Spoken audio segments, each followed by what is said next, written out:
Second year में जो हमारा टॉपिक चल रहा है वो चल रहा है केमिकल रिएक्शंस ऑफ फिनॉल। और केमिकल रिएक्शंस ऑफ फिनॉल पे हम कुछ रिएक्शंस है वो ऑलरेडी कर चुके हैं, उसके बाद जो रिमेनिंग रिएक्शन है वो हम यहाँ पे डिस्कस करेंगे। और इस वाले वीडियो में मैं डिस्कस करने वाली हूँ नेम रिएक्शंस के बारे में। ठीक है, तो नेम रिएक्शंस यदि हम देखें फिनॉल की अपनी, तो फिनॉल की नेम रिएक्शंस में हमारी जो मोस्ट ऑफ रिएक्शंस है वो कौन सी होती है? रायमर-टिमान रिएक्शन होती है, गाटरमान रिएक्शन होती है, होबेनहोस रिएक्शन होती है। ठीक है, ये 3-4 रिएक्शन कुछ होती हैं जो कि काफी इंपॉर्टेंट होती हैं। ठीक है, कॉल्बे रिएक्शन है वो हम ऑलरेडी कर चुके हैं। तो इस वाली वीडियो में पर्टिकुलर यदि मैं बात करूं तो हम डिस्कस करने वाले हैं अबाउट रायमर-टिमान रिएक्शन, जो कि एक बहुत ही फेमस, बहुत ही इंपॉर्टेंट रिएक्शन होती है। ठीक है, तो चलिए स्टार्ट करते हैं अपनी रायमर-टिमान रिएक्शन। तो हमारी जो रिएक्शन है वो कौन सी है? रायमर-टिमान रिएक्शन। रायमर-टिमान रिएक्शन। अब रायमर-टिमान रिएक्शन की यदि बात करें तो होता क्या है रायमर-टिमान रिएक्शन में? तो रायमर-टिमान रिएक्शन है वो एक फॉर्माइलेशन रिएक्शन होती है। ठीक है, रायमर-टिमान रिएक्शन है वो कौन सी होती है? फॉर्माइलेशन रिएक्शन होती है। और फॉर्माइलेशन रिएक्शन दैट मीन्स कि अपनी जो फिनोल की रिंग है उस पे फॉर्मिल ग्रुप है उसे इंट्रोड्यूस करना है। फॉर्मिल ग्रुप कौन सा होता है अपना? Aldehydic group. तो एल्डिहाइडिक ग्रुप है उसे इंट्रोड्यूस करना है अपनी की जो फिनोल की रिंग होती है उस पे। तो ये हम कैसे करेंगे? रायमर-टिमान रिएक्शन से करेंगे। तो रायमर-टिमान रिएक्शन देखेंगे, देन रिएक्शन की मैकेनिज्म है वो हम यहाँ पे बहुत ही डिटेल में पूरी की पूरी करने वाले हैं। ठीक है, तो चलिए स्टार्ट करते हैं। फर्स्ट ऑफ ऑल हमें क्या देखना है? रिएक्शन देखनी है। तो रायमर-टिमान रिएक्शन में होता क्या है? हमें क्या चाहिए? रिएक्शन पढ़ रहे हैं फिनोल की रिएक्शन, तो फिनोल की रिएक्शन पढ़ रहे हैं तो फिनोल तो ऑब्वियसली चाहिए ही होगा। ठीक है, फिनोल तो ऑब्वियसली चाहिए ही होगा। तो ये हो गया हमारा फिनोल। फिनोल की रिएक्शन है वो हमें करानी किसके साथ होती है? क्लोरोफॉर्म के साथ। CHCl3 अपना क्या होता है? क्लोरोफॉर्म होता है। क्लोरोफॉर्म प्लस यहां से हमें क्या लेना होता है? पोटेशियम हाइड्रोक्साइड लेना होता है। जब हम फिनोल की रिएक्शन क्लोरोफॉर्म और पोटेशियम हाइड्रोक्साइड के साथ कराते हैं तो यहां से जो रिएक्शन का प्रोडक्ट है वो होता है सैलिसैल्डिहाइड।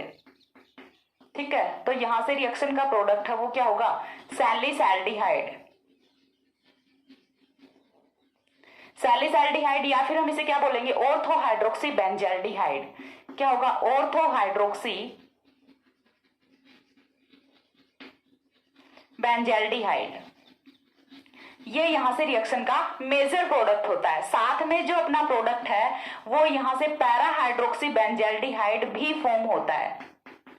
पैराहाइड्रोक्सी बेंजल्डिहाइड है, ये भी रिएक्शन में फॉर्म होता है, बट ये वाला सैलिसैल्डिहाइड है या फिर ऑर्थोहाइड्रोक्सी बेंजल्डिहाइड है, ये अपना रिएक्शन का मेजर प्रोडक्ट होता है रायमर-टिमान रिएक्शन का। ठीक है, ये यहां से क्या होता है? पैराहाइड्रोक्सी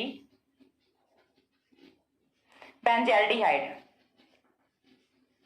पैराहाइड्रोक्सी बेंजल्डिहाइड। तो यहां से orthohydroxy benzaldehyde plus parahydroxy benzaldehyde का मिक्सचर है वो हमें ऑब्टेन होता है, जिसमें से orthohydroxy benzaldehyde is major one. ठीक है, ये हमारा मेजर प्रोडक्ट है वो यहां से होता है। अब रिएक्शन किस तरह से होती है, मैकेनिज्म की यदि हम बात करें तो देखिए हमने लिया क्या हुआ है? क्लोरोफॉर्म लिया हुआ है और साथ में हमने यहाँ पे पोटेशियम हाइड्रोक्साइड लिया हुआ है। तो क्लोरोफॉर्म और पोटेशियम हाइड्रोक्साइड है, इनकी हम रिएक्शन कराएंगे। किस तरह से रिएक्शन होने वाली है? तो देखिए यहां से यदि हम बात करते हैं रिएक्शन की तो किस तरह से होगी? मैकेनिज्म है उसमें फर्स्ट ऑफ ऑल हमने क्या ले रखा है? अपना क्लोरोफॉर्म ले रखा है Cl3CH। तो क्लोरोफॉर्म में यदि हम बात करें, क्लोरोफॉर्म की रिएक्शन हम किसके साथ करा रहे हैं? बेस के साथ करा रहे हैं। KOH है, उसका मेन फंक्शन क्या होगा? KOH को हम OH नेगेटिव लिख सकते हैं। ठीक है, K पॉजिटिव होगा तो फ्री हो गया। क्यों? क्योंकि हमने KOH है, पोटेशियम हाइड्रोक्साइड है, वो यूज क्यों किया है यहाँ पे? बेसिक नेचर के लिए। तो बेस का क्या काम होता है यहाँ से कि कोई भी जो एसिडिक प्रोटोन होता है उसे ये एब्स्ट्रैक्ट करे, उसे ये निकाल ले यहाँ से। तो एसिडिक प्रोटोन यदि हम यहाँ से ढूंढने लगे तो ये वाला जो क्लोरोफॉर्म का प्रोटोन है ये मोर एसिडिक प्रोटोन होता है। ठीक है, यहां से ये वाला जो प्रोटोन है ये मोर एसिडिक प्रोटोन है। और क्यों है more acidic proton? More acidic proton होता क्या है यदि देखें तो वो प्रोटोन जिसके साथ बहुत सारे इलेक्ट्रॉन विड्रॉविंग ग्रुप्स है वो लगे हुए हैं। ठीक है, तो यहां से देखिए 3 क्लोरीन लगे हुए हैं, तीनों क्लोरीन है, कार्बन से इलेक्ट्रॉन्स को विड्रॉ करेंगे। और यदि कार्बन से क्लोरीन इलेक्ट्रॉन्स को विड्रॉ करेंगे तो कार्बन का क्लोरीन पे तो कोई जोर चल नहीं रहा, तो ये क्या करेगा? हाइड्रोजन से इलेक्ट्रॉन को विड्रॉ करेगा। और यदि हाइड्रोजन से इलेक्ट्रॉन्स को विड्रॉ करेगा तो हाइड्रोजन बेचारा दुर्बल कमजोर प्राणी क्या करेगा? कुछ नहीं कर सकता।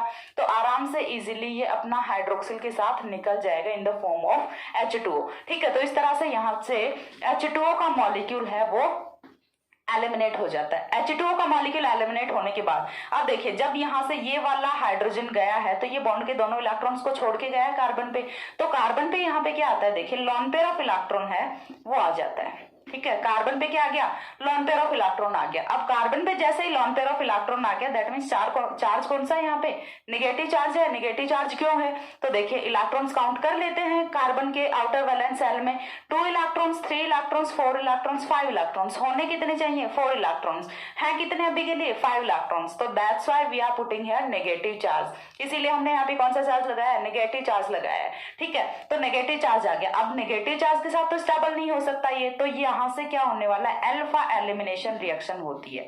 ठीक है, अल्फा एलिमिनेशन रिएक्शन में यहाँ से Cl नेगेटिव निकलता है, और ये Cl नेगेटिव यहाँ पे जो हमने OH नेगेटिव यूज किया था उस वाले K पॉजिटिव के साथ रिएक्ट करके KCl की फॉर्म में बाहर हो जाता है।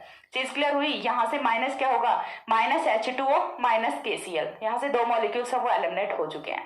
अब जैसे ही Cl नेगेटिव यहाँ से निकल गया तो देखिए इस बार फॉर्मेशन किसकी होती है, यहाँ से Cl।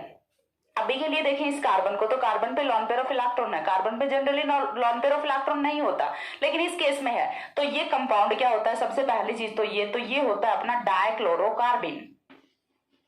ठीक है, क्या होता है अपना, ये डाइक्लोरोकार्बिन होता है। अब डाइक्लोरोकार्बिन है तो देखते हैं इस कार्बिन की नेचर क्या है, क्या इसका फंक्शन होने वाला है रिएक्शन में। ठीक है, तो यहां से देखिए, यदि हम देखें कार्बन के आउटर वैलेंस शेल में टोटल इलेक्ट्रॉन्स, तो 2 इलेक्ट्रॉन्स यहाँ पे, 1 इलेक्ट्रॉन इस वाले बॉन्ड में, 1 इलेक्ट्रॉन इस वाले बॉन्ड में, टोटल इलेक्ट्रॉन्स कितने हुए, 4 इलेक्ट्रॉन्स, जो कि होने भी 4 ही चाहिए। तो यहाँ पे कोई चार्ज का तो कोई चक्कर नहीं है, ना ही तो पॉजिटिव चार्ज आएगा ना ही नेगेटिव चार्ज आएगा, ये न्यूट्रल स्पीसीज है वो रहने वाली है। अब यदि हम देखें ओवरऑल स्पीसीज को, तो 2 electrons, 2 electrons, 2 electrons, number of electrons कितना हुआ, 6 इलेक्ट्रॉन्स, और 6 इलेक्ट्रॉन्स के साथ इसका ऑक्टेट है वो तो कंप्लीट नहीं होता। ऑक्टेट के लिए कितने इलेक्ट्रॉन्स चाहिए होते हैं, 8 इलेक्ट्रॉन। और ऐसी कोई भी स्पीसीज जिसमें 8 से कम इलेक्ट्रॉन होते हैं, यानी कि उसका ऑक्टेट कंप्लीट नहीं होता, वो स्टेबल नहीं होती। ठीक है, तो इसे क्या चाहिए, इलेक्ट्रॉन्स चाहिए। क्यों चाहिए, ऑक्टेट कंप्लीट करने के लिए। ऑक्टेट क्यों कंप्लीट करना है, to gain the stability. Stability को ऑब्टेन करने के लिए तो ऑक्टेट कंप्लीट करना है इसको। तो अब ये क्या करेगा, इलेक्ट्रोफाइल की तरह से बिहेव करेगा, क्योंकि इसे क्या चाहिए, इलेक्ट्रॉन्स ही चाहिए। तो ये इलेक्ट्रोफाइल, इलेक्ट्रॉन्स ने ही, यानी कि इसे इलेक्ट्रॉन्स चाहिए, इलेक्ट्रॉन्स की बहुत ज्यादा भूख है इसको, तो ये इलेक्ट्रोफाइल की तरह से बिहेव करेगा। अब देखिए रिएक्शन अपनी कौन सी है, बेंजीन रिंग पे होने वाली रिएक्शन है। तो बेंजीन रिंग जो है अपनी फिनोल की, वो क्या होती है, इलेक्ट्रॉन रिच होती है। क्यों होती है, बिकॉज ऑफ हाइड्रोक्सिल का जो लॉन पेयर ऑफ इलेक्ट्रॉन होता है ना, वो यहाँ पे रिंग के साथ कॉन्जुगेशन में होता है, जिसकी वजह से इलेक्ट्रॉन रिच अपनी रिंग होती है, और इस रिंग पे अपना ये जो कार्बिन है, डाइक्लोरोकार्बिन है, ये अटैक करेगा। तो इस तरह से यहाँ पे फॉर्मेशन हो जाती है डाइक्लोरोकार्बिन की। अब ये डाइक्लोरोकार्बिन है, ये हम बता रहे हैं कि इलेक्ट्रोफिलिक स्पीसीज है, तो ये अटैक कहाँ पे करेगा, फिनोल पे करेगा। किस तरह से अटैक करेगा वो चीज हमें देखनी है। तो नेक्स्ट स्टेप हम यहाँ से स्टार्ट करते हैं। ठीक है, मैकेनिज्म है वो हम ऊपर से स्टार्ट करेंगे, क्योंकि नीचे से फिर बहुत ज्यादा नीचे दिखेगा नहीं, मैकेनिज्म थोड़ा सा बड़ा है, तो हम स्टार्ट करते हैं ऊपर से। अब देखिए यहां से हमें मैकेनिज्म स्टार्ट करना है। ये हमने फर्स्ट स्टेप देखा था, ये हम देख रहे हैं सेकंड स्टेप अपना। सेकंड स्टेप में देखिए होगा क्या, यहाँ से रिएक्शन है वो अपनी बेसिक मीडियम में चल रही है। तो बेसिक मीडियम में यदि रिएक्शन चल रही है अपनी, तो यहाँ पे देखिए फर्स्ट वाले स्टेप में अगेन आता है बेस, और बेस जब अटैक करेगा यहाँ पे, तो होना क्या है, H पॉजिटिव माइनस होगा। तो यहाँ से अगेन एक H2O का मॉलिक्यूल है वो एलिमिनेट कर जाता है, और H2O का मॉलिक्यूल एलिमिनेट करने के बाद फॉर्मेशन किसकी होती है, यहाँ से H2O का मॉलिक्यूल जैसे ही एलिमिनेट करता है तो फिनोक्साइड आयन की यहाँ से फॉर्मेशन हो जाती है।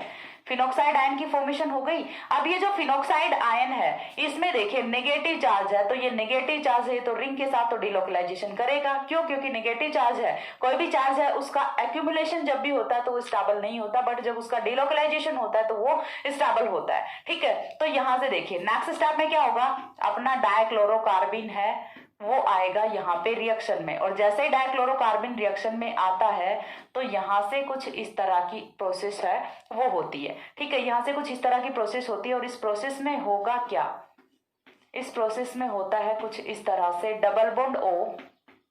ठीक है, देन यहाँ पे हाइड्रोजन था अपना, यहाँ पे कौन जुड़ा, CCl, कार्बन पे चार्ज कौन सा आ गया, नेगेटिव चार्ज आ गया। क्यों आ गया, अगेन देखिए इलेक्ट्रॉन्स को काउंट कर लेते हैं। 3 इलेक्ट्रॉन्स 3 बॉन्ड्स में, 2 इलेक्ट्रॉन्स लॉन पेयर में, ठीक है। इलेक्ट्रॉन्स कितने हुए, 5 इलेक्ट्रॉन्स, होने कितने चाहिए, 4 इलेक्ट्रॉन्स, तो 1 इलेक्ट्रॉन यहाँ पे एक्स्ट्रा है, that's why we are taking here negative charge. तो यहाँ पे नेगेटिव चार्ज क्यों है वो चीज क्लियर हुई।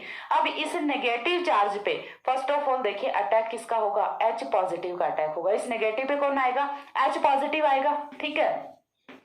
नेगेटिव पे कौन अटैक करता है, H पॉजिटिव अटैक करता है। जैसे ही H पॉजिटिव नेगेटिव पे अटैक करेगा तो कुछ इस तरह की कंपाउंड की फॉर्मेशन होती है, H CH Cl Cl double bond O, ठीक है।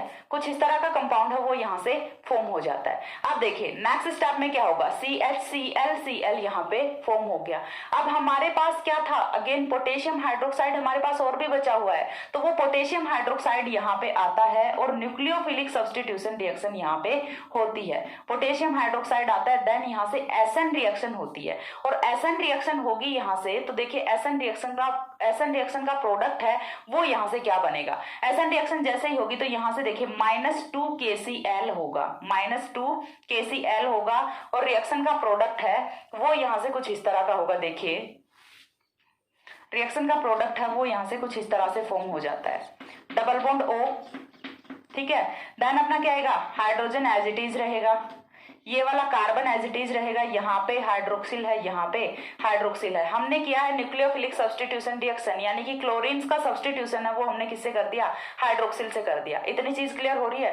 अब जब यहाँ पे क्लोरीन का सब्स्टिट्यूशन है वो हम हाइड्रोक्सिल से कर चुके हैं, तो यहाँ पे देखिए अब कुछ आपको दिख रहा होगा, सेम कार्बन एटम पे 2 हाइड्रोक्सिल ग्रुप जो कि कभी भी स्टेबलाइज नहीं करते। तो क्या होगा, यहाँ से -H2O का मॉलिक्यूल होगा। अगेन -H2O का मॉलिक्यूल है वो किस तरह से होगा, तो देखिए ये वाले बॉन्ड के इलेक्ट्रॉन आए यहाँ पे, ये वाले बॉन्ड के इलेक्ट्रॉन्स गए यहाँ पे, सॉरी यहाँ पे एक हाइड्रोजन है वो भी प्रेजेंट है, CH हमने लिया हुआ है, ठीक है। जैसे ही ये वाले बॉन्ड के इलेक्ट्रॉन्स यहाँ से H पॉजिटिव OH नेगेटिव है वो एलिमिनेट करता है, माइनस होता है H2O। जैसे ही -H2O हुआ तो देखिए प्रोडक्ट यहाँ से क्या होगा, double bond O, then hydrogen as it is है, C double bond O H, हो गया अपना फॉर्मूला आ गया। जैसे ही फॉर्मूला आता है, आप देखिए अभी तक अपनी रिंग थी वो एरोमेटिक नहीं थी, तो रिंग में अगेन एरोमेटाइजेशन होता है। यहाँ से ये वाले इलेक्ट्रॉन्स हैं ये शिफ्ट करते हैं, देन यहाँ से होता है अपना कुछ इस तरह का product OH C double bond OH, और ये क्या होता है अपना सैलिसैल्डिहाइड होता है।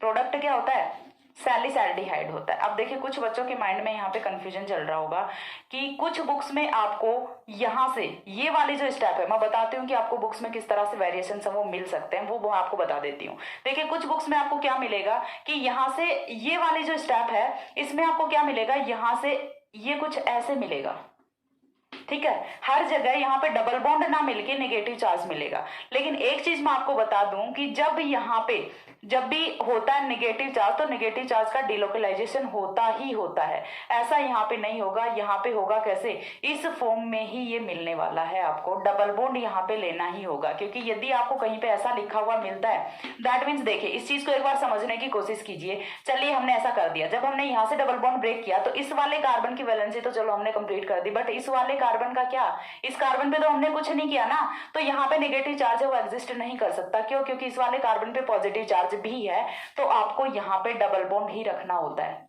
ये चीज समझ लो, ठीक है। कुछ बुक्स में आपको इस तरह से मिल जाएगा कि यहाँ पे सिंगल बॉन्ड के साथ और ऑक्सीजन पे नेगेटिव चार्ज दे देंगे, लेकिन ऐसा करने पे कार्बन की वैलेंसीज है वो कंप्लीट नहीं होती और हमें सारे के सारे कंपाउंड्स उनकी वैलेंसीज को कंप्लीट करके चलना होता है। तो ये यहाँ पे आपको वेरिएशन है वो मिल सकता है, ठीक है। कुछ बुक्स में आपको यहाँ पे वेरिएशन मिल जाएगा। यहाँ पे देखिए हमने 2 पोटेशियम हाइड्रोक्साइड यूज किए हैं। कुछ बुक्स में आपको किस तरह से मिल सकता है कि सिर्फ 1 पोटेशियम हाइड्रोक्साइड यूज करें, यहाँ पे OH लें, देन यहाँ से HCl का मॉलिक्यूल एलिमिनेट कर देते हैं, ठीक है। तो आपको डिफरेंट बुक्स में डिफरेंट वेरिएशन वो मिल जाते हैं, बट मैंने अपनी तरफ से ये बिल्कुल एग्जैक्ट मैकेनिज्म है वो एक्सप्लेन करने की कोशिश की है।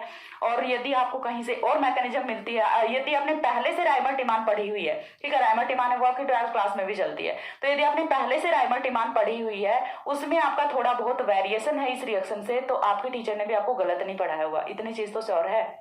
ठीक है। और ये भी गलत नहीं है, क्योंकि एक रिएक्शन में थोड़ा बहुत इधर उधर चलता रहता है, डिफरेंट डिफरेंट बुक्स में आपको डिफरेंट डिफरेंट मिल जाता है, कोई टीचर किसी बुक को फॉलो करता है, कोई टीचर किसी बुक को फॉलो करता है, तो इतना थोड़ा बहुत डिफरेंस है वो आ जाता है। ठीक है, तो ये नहीं बोलना कि मैम हमें पहले गलत पढ़ाया गया था, या फिर ये भी नहीं बोलना कि मैम अब आप गलत पढ़ा रहे हो। कोई भी रिएक्शन गलत नहीं है। आपने यदि पहले कुछ थोड़ा सा वेरिएशन के साथ पढ़ा है तो वो भी सही है, और ये रिएक्शन भी सही है। आपको जो सही लग रहा है आप उसी को फॉलो कीजिए। यदि आपको पहले से आती है तो आप उसी को अपने माइंड में रखिए, क्योंकि देखिए यदि आप उस नहीं सीखोगे तो आपको पहले वाली को इरेज करना पड़ेगा। यदि आप कंप्लीटली इरेज नहीं कर पाते हो तो दोनों रिएक्शंस हैं उनका आप मैसअप करोगे, तो फिर आपको गड़बड़ होगी वहां पे। ठीक है, तो पहले से यदि आपको रायमर-टिमान आती है तो आप उसी को फॉलो कीजिए। यदि नहीं आती है, ठीक है, बिल्कुल बेसिक से उठ के आ रहे हो ऑर्गेनिक केमिस्ट्री में, देन आप इसको फॉलो कीजिए। ठीक है, बहुत ही अच्छे से आपको समझ आएगी। मैंने बिल्कुल एक एक स्टेप यहाँ पे एक्सप्लेन करके बताया कि किस तरह से कार्बिन की इलेक्ट्रोफिलिक नेचर होती है, कार्बिन है वो फिनोल पे अटैक करता है, देन यहाँ से सब्स्टिट्यूशन रिएक्शन होती है, देन यहाँ से एस्टो का elimination and on so on. तो मैंने यहाँ पे बहुत ही डिटेल में एक्सप्लेन किया है रायमर-टिमान रिएक्शन को। तो ये हो गई अपनी फॉर्माइलेशन रिएक्शन।